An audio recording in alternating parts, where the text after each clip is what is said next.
রাজধানীর পান্থপথে সন্ত্রাসীদের গুলিতে স্বেচ্ছাসেবক দলের নেতা মোসাব্বির নিহত, প্রতিবাদে কারণ বাজার সড়ক অবরোধ। যশোর নির্বাচনে বেশিরভাগ পদে নিরঙ্কুশ জয়ের পথে অদম্য জবিয়ান ঐক্য, কিছুক্ষণের মধ্যে আসতে পারে চূড়ান্ত ফলাফল। মনোনয়ন ফিরে পেতে 3 দিনে ইসিতে 295 আপিল, লাইনচ্যুত ট্রেনকে লাইনে তোলায় এবারে নির্বাচনের লক্ষ্য পড়ছে ইসি। গুলশান কার্যালয়ে কর্মব্যস্ত তারেক রহমান, চীনের রাষ্ট্রদূতের সঙ্গে বৈঠক, 4 দিনের উত্তরাঞ্চল সফরের নিরাপত্তা চেয়ে চিঠি। মনোনয়নপত্র যাচাই ইসির বিরুদ্ধে পক্ষপাতিত্বের অভিযোগ জামায়াতের, একটি দলের প্রতি প্রশাসনের ঝুঁকে পড়ার দাবি। এবং জাতির সম্মান বিলিয়ে ভারতে বিশ্বকাপ খেলবে না বাংলাদেশ, ক্রিকেটারদের নিরাপত্তা নিয়ে আইসিসিকে ফের চিঠি দেবে বিসিবি। এই অবস্থায় পড়তে না চাইলে ব্যবহার করুন Rainbow damp protector. Elastomeric emulsion থাকায় দেয়াল থাকে damp proof Rainbow paints, colour of joy. সংবাদ রাতে দেখছিলেন সুপারবোর্ড সংবাদ শিরোনাম, সঙ্গে আছি আমি আফরোদিতি মোশাররফ পার্বণ। এবার বিস্তারিত।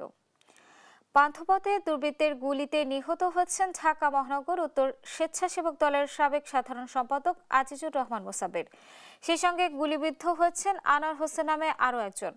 বুধবার রাত 8টার দিকে বসুন্ধরা সিটির পেছনে তেজতুরি বাজার এলাকায় ঘটনা ঘটে। পুলিশ জানায় অজ্ঞাত পরিচয় বন্দুকধারীরা মোসাব্বির ও আনোয়ারকে গুলি করে পালিয়ে যায়। পরে স্থানীয়রা তাদের উদ্ধার করে রাজধানীর বিআরবি হাসপাতালে নিয়ে মোসাব্বিরকে মৃত ঘোষণা করেন চিকিৎসক। এ খবর ছড়িয়ে পড়লে মোসাব্বিরের সমর্থকরা কারণ বাজার এলাকায় সড়ক অবরোধ করে বিক্ষোভ শুরু করে।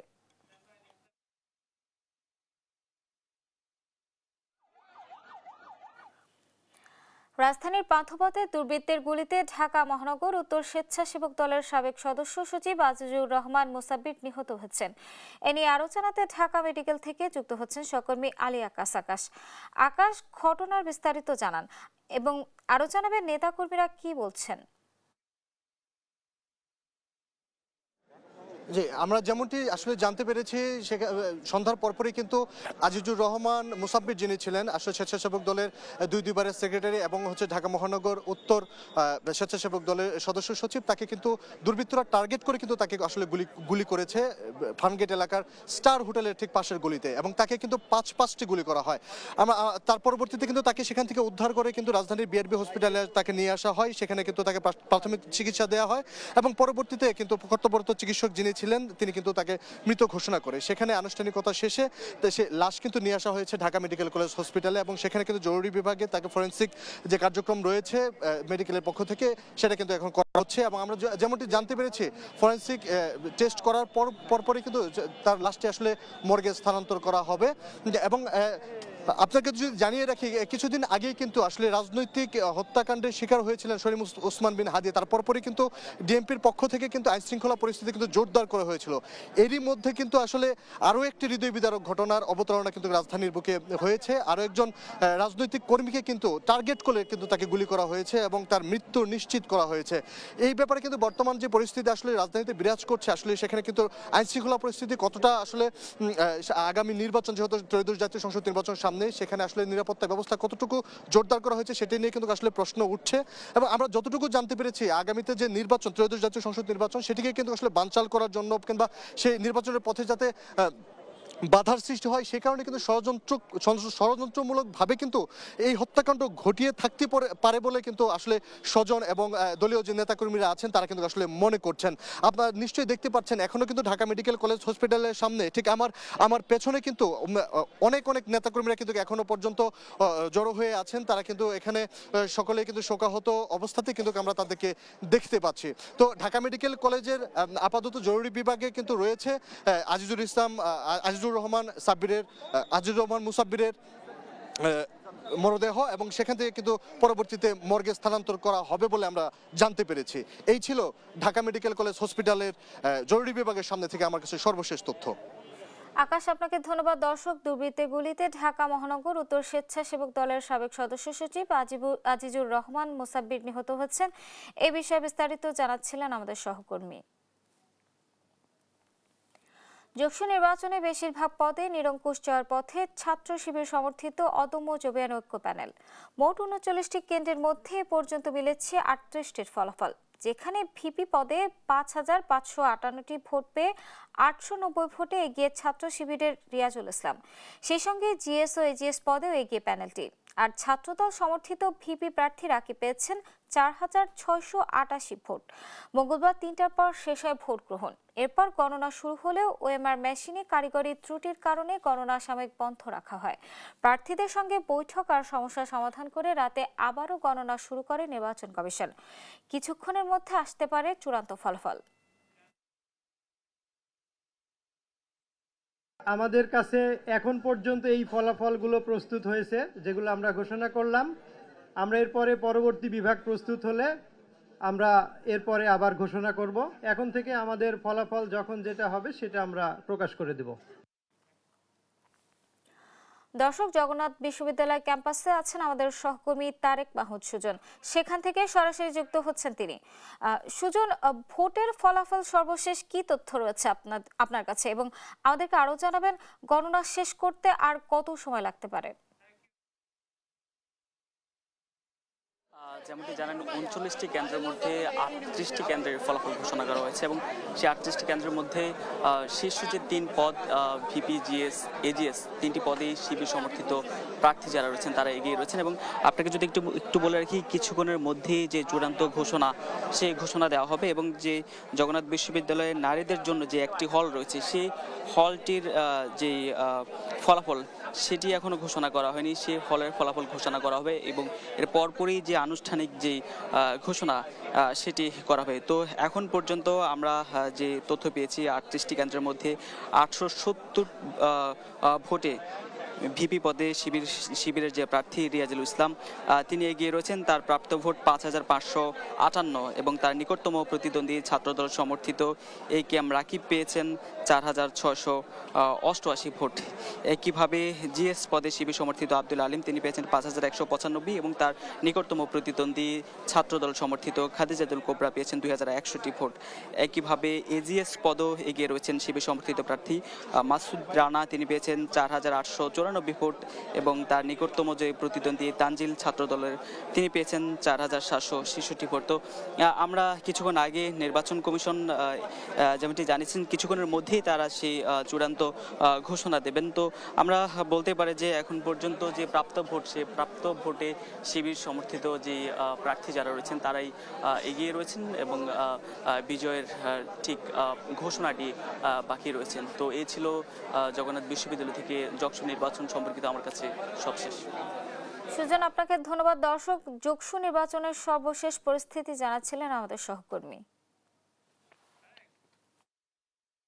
আসন্ন জাতীয় সংসদ নির্বাচনে মনোনয়ন নিয়ে নির্বাচন কমিশনে আপিল করছেন প্রার্থীরা। তৃতীয় দিন পর্যন্ত আবেদন জমা হয়েছে 295টি।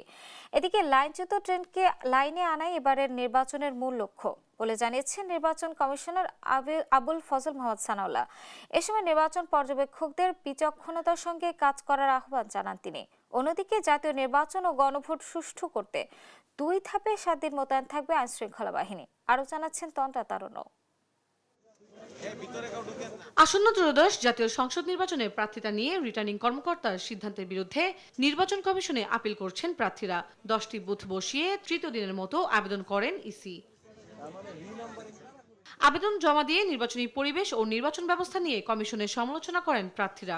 মনে হয় বাসাইতে পারে, যেটা আমি সব দেখলাম, তো যে ছোটখাটো ত্রুটি বিষয়টি আপনি ঠিক করতে পারবেন। একটা স্বাক্ষর আমার উপস্থিত ছিল, বলতে পারতেন যে আপনি স্বাক্ষর দিয়ে দেন, হয়তো আমি তো প্রশাসনের পাইনি, তো ডিসি সাহেবের সহায়তা পাইনি। প্রথাগত কারণেই পরিবারতন্ত্রের মাঝখান দিয়ে সময় পার করেছি, তো এখন নতুন আঙ্গিকে নতুন কিছু যেন সৃষ্টি হয়, সেই আঙ্গিকেই আসলে নির্বাচন। এদিকে রাজধানীর আগারগাঁওয়ে এনজিও বিষয়ক ব্যুরোতে 81টি সংস্থার মোর্চা alliance for fair election and democracy AFEDর নতুন প্রকল্প উদ্বোধন করেন নির্বাচন কমিশনার আবুল ফজল মোহাম্মদ সানাউল্লাহ। এই সময় নানামুখী চ্যালেঞ্জের কথা জানান পর্যবেক্ষকরা।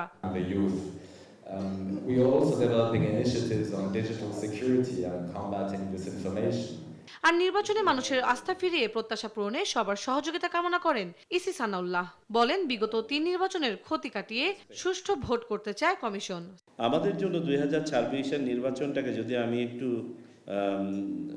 অ্যানালজি ড্র করি, আমি যদি একটু মেটাফরিক্যালি বলি, অনেকটা হচ্ছে লাইনচ্যুত ট্রেনকে লাইনে ফেরত এনে আবার চালানো শুরু করা, বেয়ার মিনিমাম রিপেয়ার করে কিছু কিছু যন্ত্রাংশ রিপ্লেস করে অন্তত গতি দেওয়া। এই বাস্তবতায় আমাদের মনে হয় প্রত্যাশার সাথে আমাদের যৌক্তিক প্রত্যাশার বোধহয় একটা সমন্বয় ঘটাতে হবে সব ক্ষেত্রেই।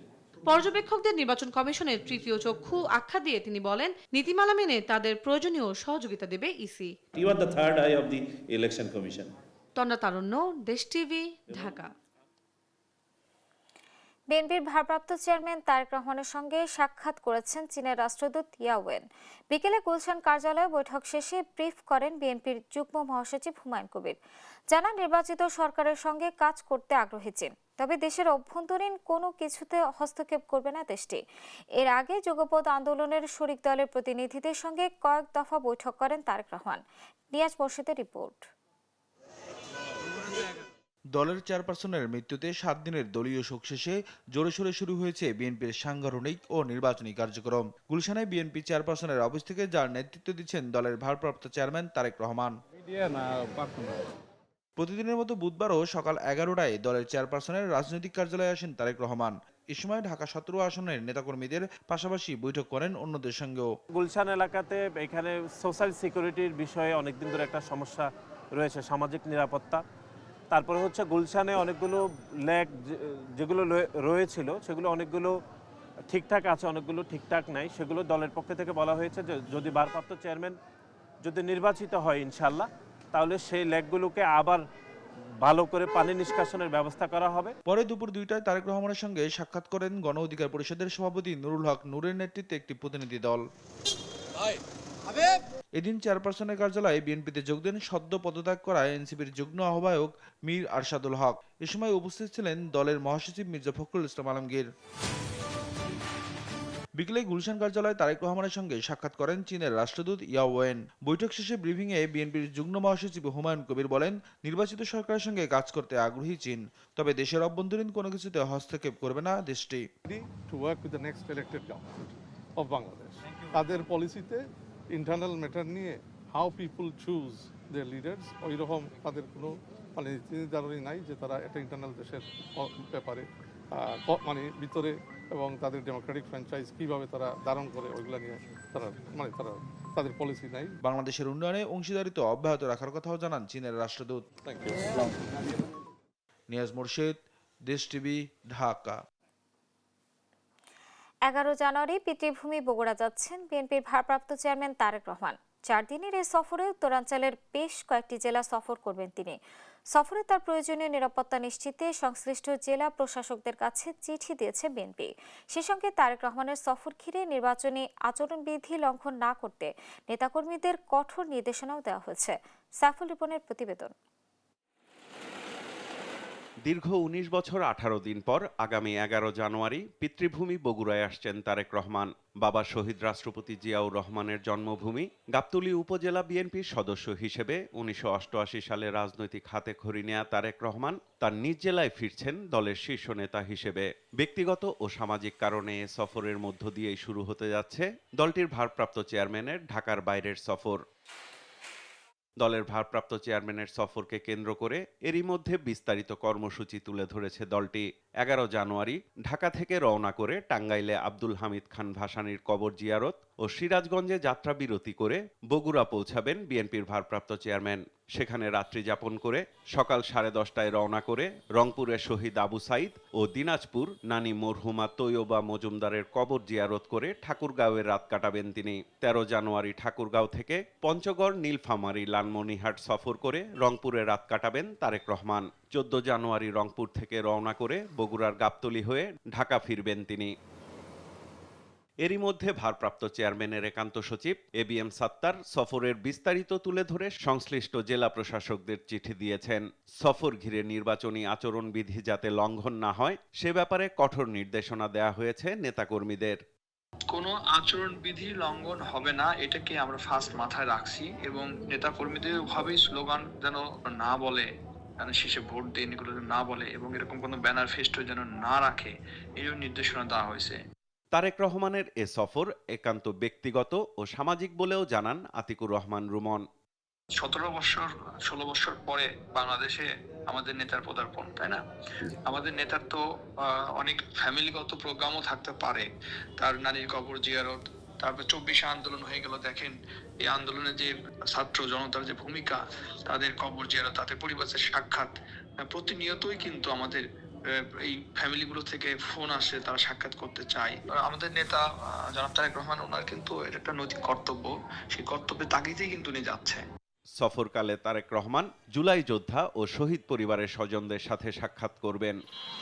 সাইফুল রিপন, দেশ টিভি, ঢাকা। শুধু রাজনীতিকে নয়, অর্থনীতিকে গণতান্ত্রিক করার পরিকল্পনা নিয়েছে বিএনপি, জানালেন দলটির স্থায়ী কমিটির সদস্য আমির খসরু মাহমুদ চৌধুরী। বলেন, দেশের সব শ্রেণী পেশার মানুষের জীবনের মান উন্নয়নে চিন্তা করছে বিএনপি। এদিকে দলটির আরেক স্থায়ী কমিটির সদস্য ডক্টর আব্দুল মঈন খান বলেন, মেটিকুলাস ডিজাইনে সাজানো ছিল 2008 সালের নির্বাচন। ফরুক বাবুর প্রতিবেদন, জানাচ্ছেন এনআই নাহিদ। প্রয়াত বিএনপি চেয়ারপারসন খালেদা জিয়ার স্মরণে আয়োজন করা হয় শোক সভা ও দুয়ার। বুধবার জাতীয় প্রেস ক্লাবে জিয়া পরিষদ আয়োজিত স্মরণ সভায় বিএনপির স্থায়ী কমিটির সদস্য আমির খসরু মাহমুদ চৌধুরী বলেন, দেশের গণতন্ত্রের প্রশ্নে বিভিন্ন সময় আওয়ামী লীগ ও জামায়াত আপোষ করেছে, কিন্তু খালেদা জিয়া আপোষ করেননি। ক্ষমতার জন্য যারা আপোষ করেছে তারা পালিয়ে গেছে বলেও মন্তব্য করেন তিনি। বিশেষ করে আমাদের যিনি আমির খসরু জানান, রাজনীতির পাশাপাশি দেশের অর্থনীতিতেও গণতন্ত্র প্রতিষ্ঠা করা হবে, যাতে দেশের কোনো শ্রেণী পেশার মানুষ উন্নয়নের বাইরে না থাকে। প্রত্যেকটি মানুষের জন্য গ্রামে গঞ্জে কামার কুমার থেকে শুরু করে কুটির শিল্প থেকে শুরু করে তাঁতি থেকে শুরু করে সকলের জন্য বাজেট করা আছে, সকলের জীবন মান উন্নয়নের জন্য, তাদের পণ্যের উন্নয়নের জন্য, তাদের পণ্যের দেশে বিদেশে বিক্রি করার জন্য বিনিয়োগের ব্যবস্থা করা হয়েছে। অর্থাৎ প্রত্যেকটি মানুষের জন্য চিন্তা করা হয়েছে। বাংলাদেশের উন্নয়নের সুফল প্রত্যেকটি নাগরিকের কাছে যেতে হবে। এদিকে ঢাকা রিপোর্টার্স ইউনিটিতে খালেদা জিয়ার স্মরণে শোকসভার আয়োজন করে জাতীয়তাবাদী সমমনা জোট। সেখানে বিএনপির আরেক স্থায়ী কমিটির সদস্য ডক্টর আব্দুল মঈন খান বলেন, যারা দেশে গণতন্ত্রের নামে স্বৈরাচারী হয়েছিল, মুক্তিযুদ্ধের কথা বলে আদর্শচ্যুত হয়েছিল, তাদের পরাজয় হয়েছে, তারা পালিয়ে গেছে। গণতন্ত্রের নামে স্বৈরতন্ত্র প্রবর্তন করেছিল, যারা মুক্তিযুদ্ধের পক্ষের শক্তি বলে, যারা মুক্তিযুদ্ধের আদর্শ এবং নীতির বিরুদ্ধে কাজ করেছিল, তাদের শোচনীয় পরাজয় হয়েছে 2024 সালের 5 আগস্ট ছাত্র জনতার অভ্যুত্থানের ভেতর দিয়ে। দেশের গণতন্ত্রের প্রশ্নে খালেদা জিয়া আপোষ না করায় দেশে গণতন্ত্র প্রতিষ্ঠার সুযোগ এসেছে বলেও মন্তব্য করেন মঈন খান। এবং দেশনেত্রী বেগম খালেদা জিয়ার যে উন্নয়নের যে পরিকল্পনা ছিল। এনআই নাহিদ, দেশ টিভি, ঢাকা। মনোনয়নপত্র যাচাই বাছাই প্রক্রিয়ায় নির্বাচন কমিশন বৈষম্য করেছে বলে অভিযোগ করেছে জামায়াত। দলটির নায়েব আমির ডক্টর সৈয়দ আব্দুল্লাহ মোহাম্মদ তাহের বলেন, সাজানো নির্বাচন হলে দেশের অস্তিত্ব সংকটে পড়বে। দুপুরে সিসির সঙ্গে সাক্ষাৎ শেষে এসব কথা বলেন তিনি। এর আগে সকালে জামায়াত আমির ডক্টর শফিকুর রহমানের সঙ্গে সাক্ষাৎ করেন ইউরোপীয় ইউনিয়নের প্রতিনিধিরা। পরে ব্রিফিংয়ে নায়েব আমির অভিযোগ করেন, প্রশাসনের পক্ষপাতদুষ্ট আচরণে সুষ্ঠু নির্বাচন নিয়ে জনমনে শঙ্কা তৈরি হয়েছে। তামিম মাহবুবের রিপোর্ট। নির্বাচন কমিশনারদের সঙ্গে সাক্ষাৎ করতে বুধবার দুপুরে ইসি সচিবালয়ে যান জামায়াতে ইসলামীর সেক্রেটারি জেনারেল অধ্যাপক মিয়া গোলাম পরোয়ারের নেতৃত্বে 6 সদস্যের প্রতিনিধি দল। সিইসি এএমএম নাসিরউদ্দিন সহ কমিশনের সঙ্গে 1.5 ঘন্টার বৈঠক শেষে সাংবাদিকদের মুখোমুখি হয় জামায়াতের প্রতিনিধি দল। এ সময় দলটির নায়েবে আমির মোহাম্মদ তাহের অভিযোগ করেন, রিটার্নিং কর্মকর্তাদের মধ্যে অনেক দলীয় ডিসি নিয়োগ হয়েছে, যারা মনোনয়নপত্র যাচাই বাছাইয়ে দলীয় সিদ্ধান্ত নিয়েছেন, তাদেরকে বদলির আহ্বান জানানো হয়েছে। এবার প্রার্থীতা বাছাইয়ের ক্ষেত্রে বড় ধরনের বৈষম্য আমরা দেখেছি, প্রশাসনের সিদ্ধান্তেরও ভিন্নতা দেখেছি। বিভিন্ন জায়গায় ডিসিরা দলীয় ডিসি নিয়োগ করা হয়েছে এবং সেই দলীয় দৃষ্টিভঙ্গি থেকে তারা দেখেছে, তারা আইনকে দেখেনি। আমরা বলেছি এরকম ডিসি এসপিদের ভিতরে বৈষম্যমূলক আচরণ হচ্ছে, আমরা আরও অবজার্ভ করব, অবজার্ভ করে আমরা তালিকা দেব। জাতীয় নাগরিক পার্টি এনসিপিকে 10টি আসনে ছাড় দেওয়ার খবরকে ভিত্তিহীন বলে মন্তব্য করেন তিনি। 10টি আসন দেব, এটা করে ভুল তথ্য। জি, সেটা আমরা যখন চূড়ান্ত করব তখন আপনারা দেখতে পাবেন। আমরা তো সকলেই এখনো সমঝোতার ভিতরে আছি, আমরা আলোচনা করছি। এর আগে সকালে ঢাকার বসুন্ধরা আবাসিক এলাকায় আমিরের কার্যালয়ে সাক্ষাতে আসেন ইউরোপীয় ইউনিয়নের প্রতিনিধি দল। বৈঠক শেষে দলটির নায়েবে আমির মোহাম্মদ তাহের জানান, আগামী নির্বাচনে পর্যবেক্ষক দল পাঠানো ও রোহিঙ্গা ইস্যু নিয়ে ইউরোপীয় ইউনিয়নের সঙ্গে আলোচনা হয়েছে। সম্প্রতি প্রশাসনের পক্ষপাতদুষ্ট আচরণে সুষ্ঠু নির্বাচন নিয়ে জনমনের শঙ্কা তৈরি হয়েছে বলেও অভিযোগ করেন তিনি। ল এনফোর্সিং অথরিটি যারা আছে, ইনক্লুডিং সেনাবাহিনী, যেভাবে একটি বিশেষ দলের প্রতি ঝুঁকে পড়েছে এবং প্রশাসন যেভাবে একটা দলের আনুগত্য দেখাচ্ছে, এতেই আশঙ্কা তৈরি হয়েছে যে আগামী নির্বাচনটি কি আবার পাতানো নির্বাচন হবে কিনা। এ সময় বিগত দিনের মতো কোনো পাতানো নির্বাচন হলে তার ফল ভয়াবহ হবে বলেও হুঁশিয়ারি দেন তিনি। তামিম মাহবুব, দেশ টিভি, ঢাকা। দেখছেন সংবাদ রাত। স্কিন কোটেড ইনসুলেশন আগুন প্রতিরোধী, তাই ড্রিম হাউস স্কুল প্রজেক্ট হোক বা লাইফ প্রজেক্ট, সব রাখে সর্বাধিক নিরাপত্তায় সব সময়। বিজলি কেবলস, নিরাপদ আজীবন।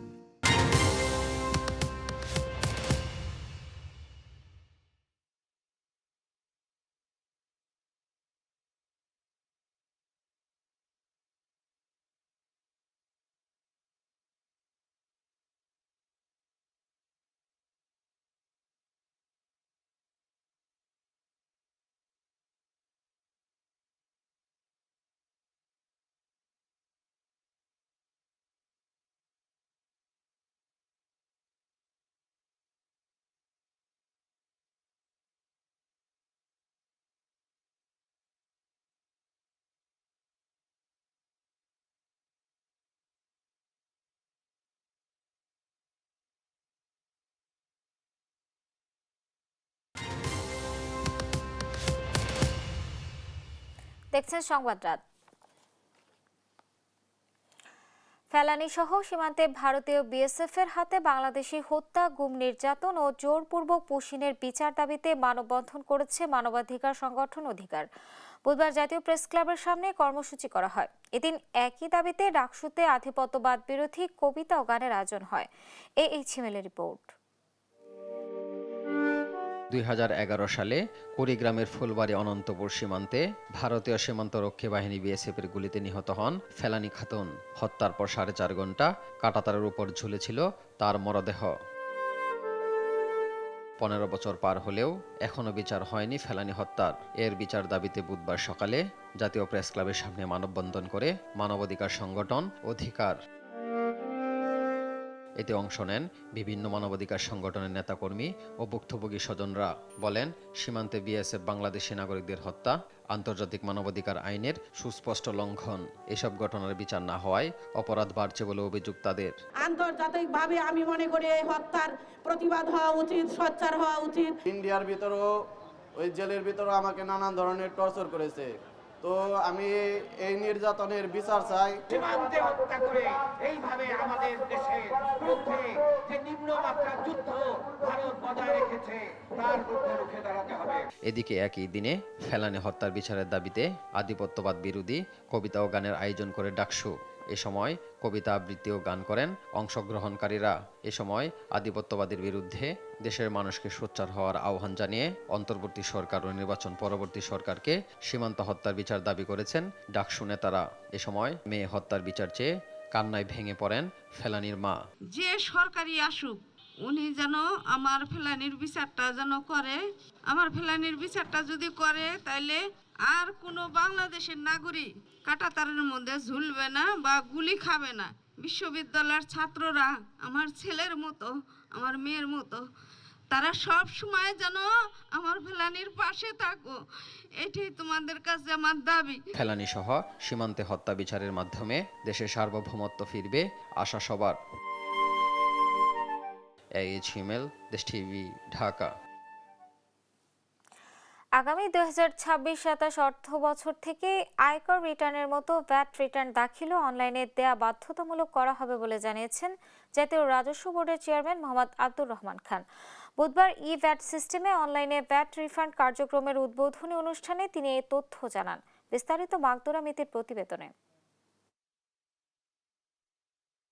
অবশেষে দূর হচ্ছে করদাতাদের দীর্ঘদিনের ভোগান্তি ও জটিলতা। এবার ভ্যাট রিফান্ড বা অর্থ ফেরত প্রদানের প্রক্রিয়ায় বড় ধরনের পরিবর্তন আনলো জাতীয় রাজস্ব বোর্ড এনবিআর। সনাতন ম্যানুয়াল পদ্ধতিকে পেছনে ফেলে অনলাইন পদ্ধতিতে ভ্যাট রিফান্ডের লক্ষ্যে ই-ভ্যাট পদ্ধতি চালু করলো এনবিআর। এই পদ্ধতিতে করদাতা ঘরে বসেই অনলাইনে ভ্যাট রিফান্ডের আবেদন করতে পারবেন। প্রাপ্য অর্থ সরাসরি জমা হবে করদাতার অ্যাকাউন্টে। এই ব্যবস্থায় ভ্যাট ব্যবস্থাপনার ই-ভ্যাট সিস্টেমের সঙ্গে অর্থ বিভাগের আইবাস ডাবল প্লাস সিস্টেমের সমন্বয় করা হয়েছে। এর ফলে বাংলাদেশ ব্যাংকের বিইএফটিএন নেটওয়ার্ক ব্যবহার করে করদাতার নির্ধারিত ব্যাংক অ্যাকাউন্টে সরাসরি টাকা স্থানান্তর সম্ভব হবে। আমরা খুব দ্রুত এনবিআরে যতগুলো কাজ আমরা করি প্রত্যেকটা কাজকে ডিজিটাইজ করতে হবে, যাতে করে এই রেকর্ডগুলো আমরা ক্যাপচার করতে পারি, এভিডেন্সগুলো আমরা দেখতে পারি, অ্যানালাইসিস করতে পারি এবং সঠিকভাবে সিদ্ধান্তগুলো নিতে পারি। করদাতারা এখন থেকে মাসিক ভ্যাট রিটার্ন দাখিলের সময়ই সরাসরি অনলাইনে রিফান্ডের জন্য আবেদন করতে পারবেন। আবেদনটি জমা পড়ার পর সংশ্লিষ্ট ভ্যাট কমিশনারে তা অনলাইনে যাচাই বাছাই করে ও প্রক্রিয়াকরণ সম্পন্ন করবে। প্রক্রিয়াটি শেষ হওয়া মাত্রই অনুমোদিত অর্থ স্বয়ংক্রিয়ভাবে করদাতার ব্যাংক হিসেবে জমা হয়ে যাবে। স্বচ্ছ প্রক্রিয়ায় যদি টাকা যায় এবং এই অর্থ ফেরতের সাথে যদি কোনো রকমের কোনো ভোগান্তি জড়িত না থাকে, তাহলে কেবলমাত্র আমার কালেকশন কমে যাবে, সেই জন্য আমি রিফান্ড দিব না, এরকম না। আমরা এটাকে কমপ্লিটলি স্বচ্ছ করতে চাই। এই অনলাইন রিফান্ড মডিউল চালুর ফলে করদাতাদের সময় ও খরচ বাঁচানোর পাশাপাশি ভ্যাট প্রশাসনে স্বচ্ছতা নিশ্চিত হবে বলে মনে করছেন এনবিআর। মাকদুরা মিতি, দেশ টিভি, ঢাকা। এবার আইডিএলসি জনতার ভোট।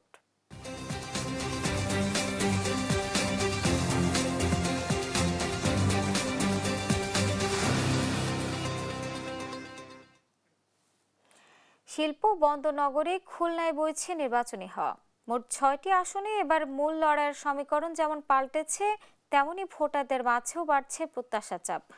বন্ধ পাটকল চালু, উপকূলীয় অঞ্চলের সুপেয় পানির সংকট নিরসনে প্রার্থীরা কী ধরনের প্রতিশ্রুতি দেন সেদিকে নজর রাখছেন ভোটাররা।